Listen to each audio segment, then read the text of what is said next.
Assalamualaikum warahmatullahi wabarakatuh. Perkenalkan, nama saya Dina Laura Mayangsari dari kelas 10 AKL 1. Di sini saya akan mempresentasikan tugas sejarah, yakni mengenai Kerajaan Samudra Pasai.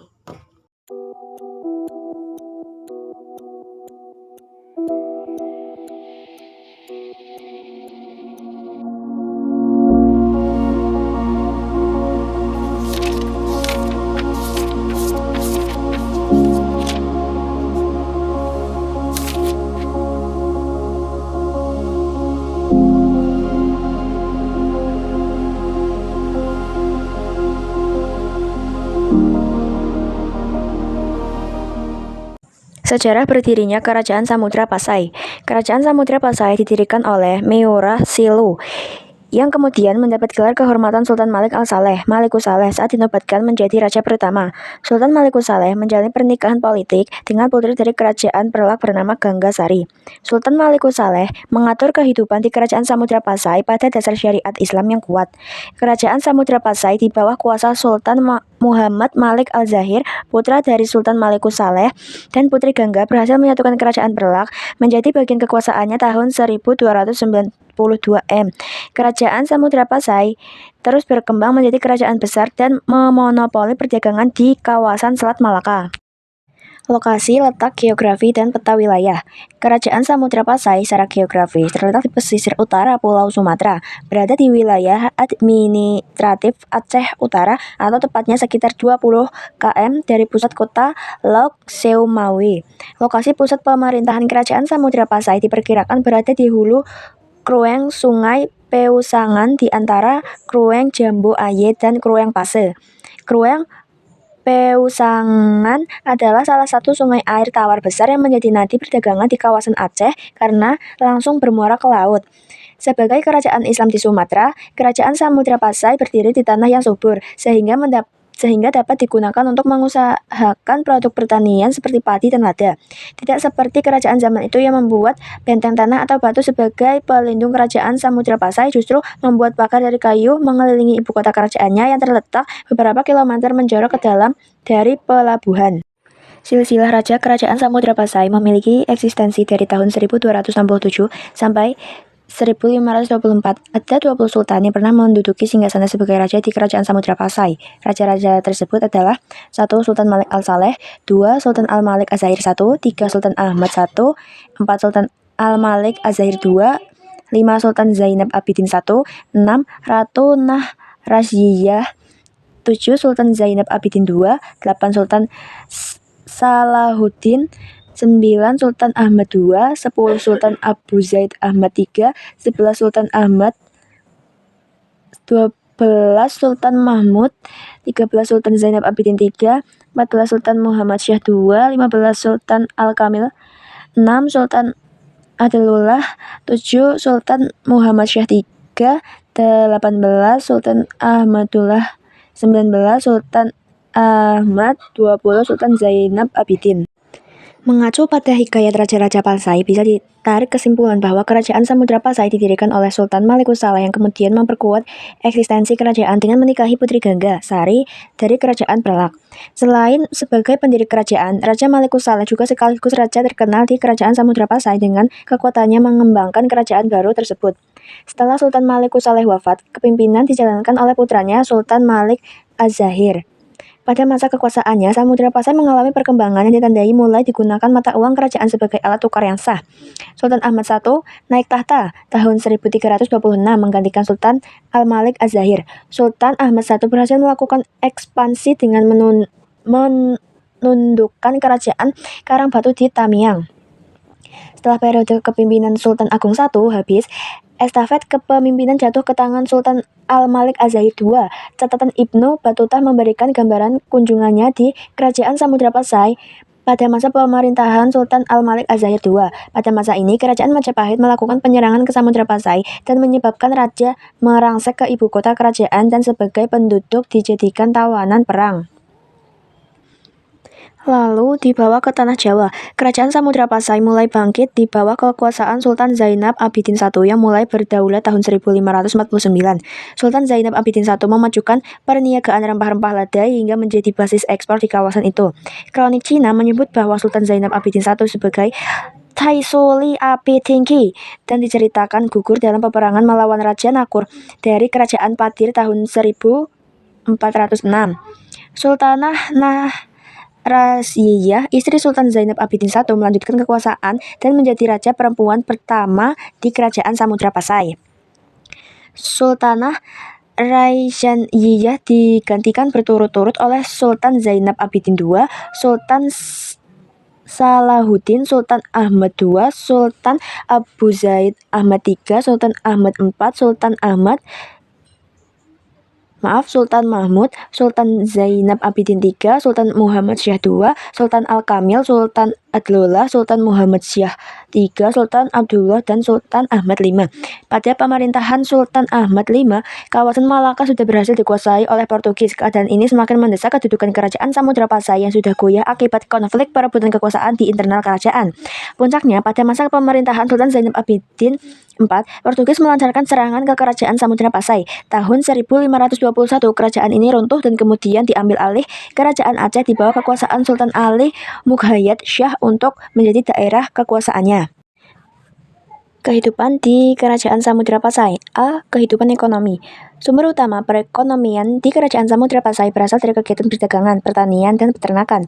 Kongsi dagang Kerajaan Samudra Pasai tidak hanya diakui oleh kerajaan-kerajaan di Nusantara, tapi juga dikenal secara internasional berkat afiliasi dengan negara-negara yang singgah di Pasai. Sistem pembayaran di Kerajaan Samudra Pasai sudah menggunakan mata uang yang dikeluarkan oleh kerajaan berupa koin emas. Produk dagang utama yang dihasilkan Kerajaan Samudra Pasai meliputi rempah-rempah, lada, kain sutra, emas, serta kapur barus. Pada abad 13 sampai awal abad 16, Kerajaan Samudra Pasai mampu menjadi pengekspor lada dengan jumlah produksi mencapai 8.000 hingga 10.000 bahara muatan. Kerajaan Samudra Pasai juga menjadi pemasok barang-barang dari Cina untuk dijual kepada daerah lain yang tidak memiliki akses dengan Cina.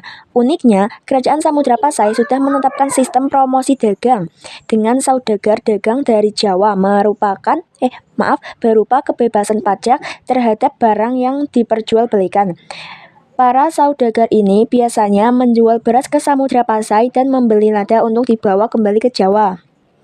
Di bidang pertanian, masyarakat di Kerajaan Samudra Pasai memproduksi lada sebagai komoditas utama dan padi yang umum dilakukan penanaman setahun 2 kali. Lebih modern, penduduk Kerajaan Samudra Pasai sudah mengenal proses pengolahan keju yang diperdagangkan ke Eropa. Oleh karenanya, masyarakat di Kerajaan Samudra Pasai banyak mengusahakan peternakan sapi perah untuk menghasilkan susu. B. Kehidupan sosial budaya. Kehidupan sosial dan budaya masyarakat di Kerajaan Samudra Pasai ditegakkan dengan syariat agama Islam. Hal ini karena Samudra Pasai menjadi basis penyebaran Islam pada awal perkembangan di Indonesia. Selama berdirinya kerajaan, para pedagang Arab, Gujarat, Persia, dan Tamil, India yang singgah di wilayah ini banyak melakukan perkawinan campuran dengan penduduk lokal. Pengaruh bangsa Arab menghasilkan penggunaan huruf Arab yang disandingkan dengan bahasa Melayu dalam kehidupan sehari-hari. Kebiasaan ini kemudian melahirkan hasil kebudayaan berupa huruf Arab Jawi. Interaksi sosial dengan bangsa Tamil diketahui dari catatan pada makam di Kuta Makmur, Aceh Utara, yang memaparkan bahwa Nana, biro dagang di Pasai, telah mengirimkan hadiah untuk kuil Hindu di Tamil, India Selatan.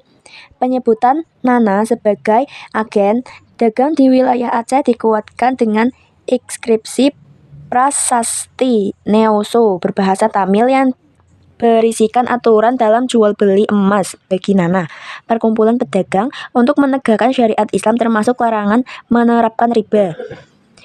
Hubungan masyarakat di Kerajaan Samudra Pasai juga didukung dengan adanya infrastruktur, masjid, dan pasar yang banyak digunakan oleh penduduk sebagai pusat perkumpulan. C. Kehidupan politik. Kehidupan politik di Samudra Pasai digerakkan dengan model Kesultanan Islam. Struktur pemerintahan tertinggi dipegang oleh sultan yang dibantu oleh para menteri, kadi, hakim kerajaan, dan syah bandar. Putra dan putri keturunan Sultan Kerajaan Samudra Pasai bergelar Tun. Kerajaan Samudra Pasai menjalin hubungan politik dengan kerajaan lain termasuk dari negara Arab, Vina, Iran, dan beberapa negara di Timur Tengah. Hubungan diplomatik ini kemudian menghasilkan kerjasama di beberapa bidang seperti tafsir, teologi militer, dan lain-lain.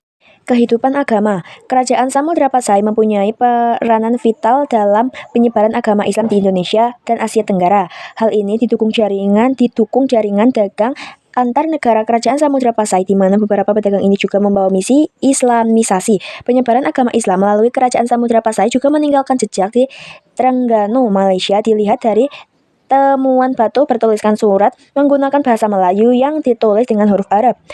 Pengaruh Islamisasi yang dilakukan oleh kerajaan Samudra Pasai bahkan sampai di Jawa, Lombok, Kalimantan Selatan, dan Sulawesi Selatan. Hal ini dibuktikan dengan temuan artefak, makam, dan nisan di daerah tersebut memiliki kemiripan bentuk dengan makam-makam raja kerajaan Samudra Pasai.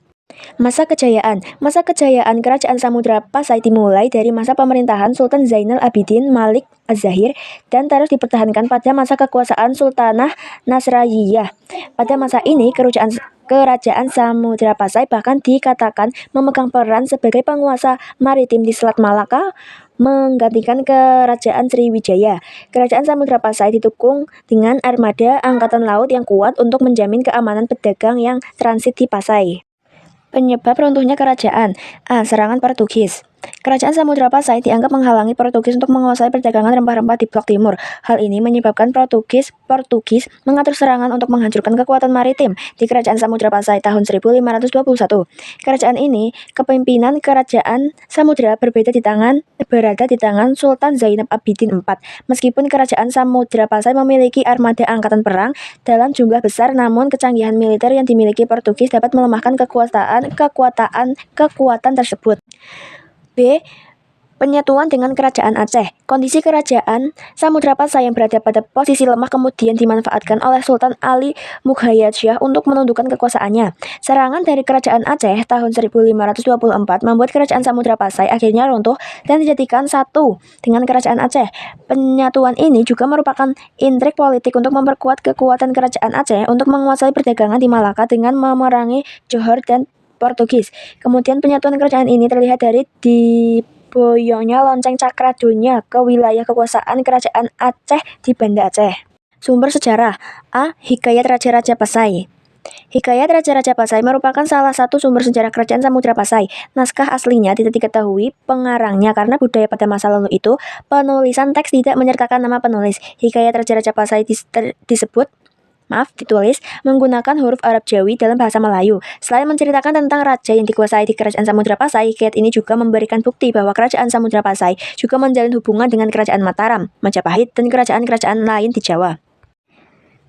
Silalatu Salatin. Silalatu Salatin atau Sulalatu Salatin yang menjadi sumber sejarah kerajaan Samudra Pasai adalah pemaparan tentang kedatangan Islam di wilayah Pasai yang menjadi permulaan dakwah. Sulalatu Salatin juga menceritakan tentang pernikahan putri kerajaan Samudra Pasai dengan raja kerajaan Malaka yang menjadi titik mula perkembangan Islam di Malaka.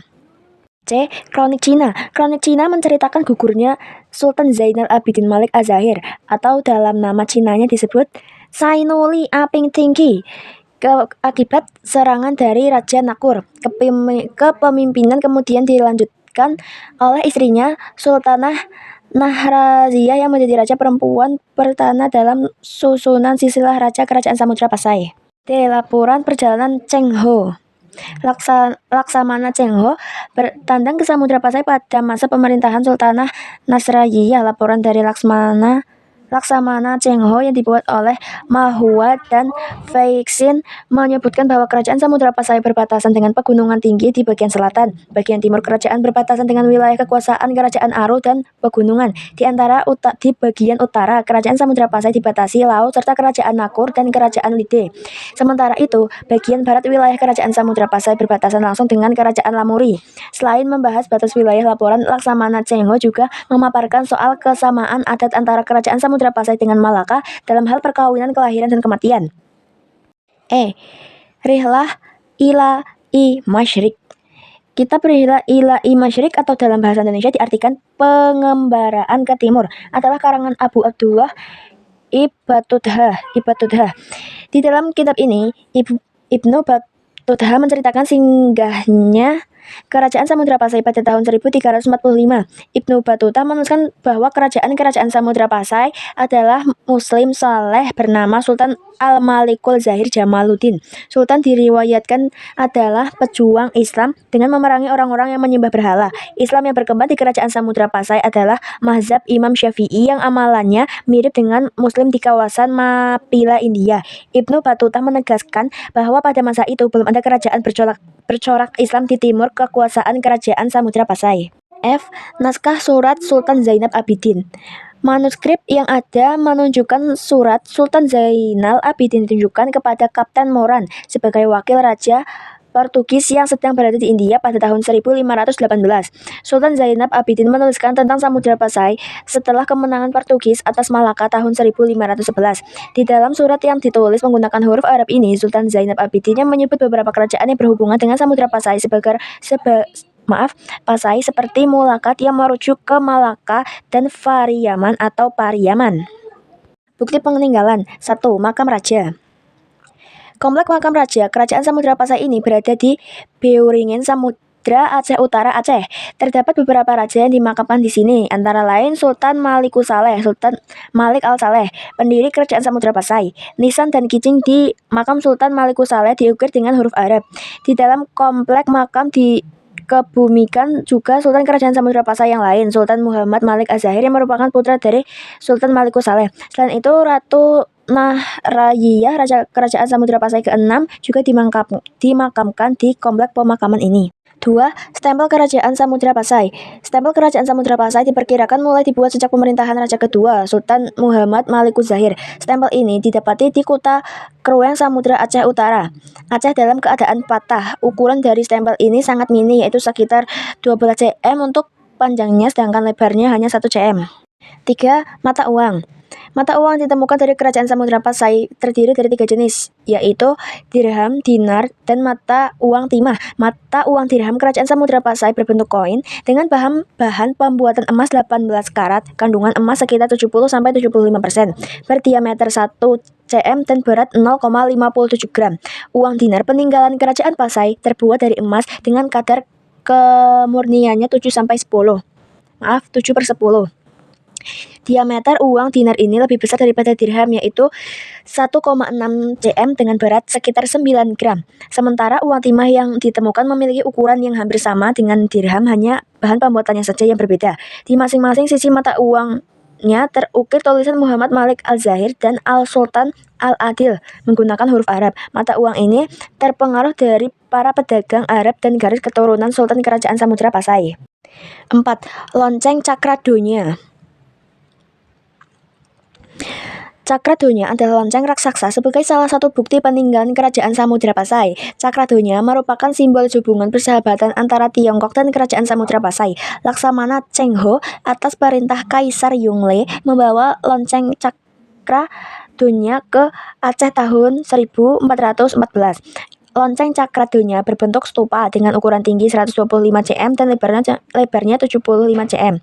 Lonceng ini memiliki ukiran menggunakan huruf Arab dan Cina. Huruf Arab yang tertera sudah tidak jelas dan tidak bisa dideskripsikan, sementara tulisan dari huruf Cina berbunyi Sing Fang Tiat Tong Cut Kat Yat Jo.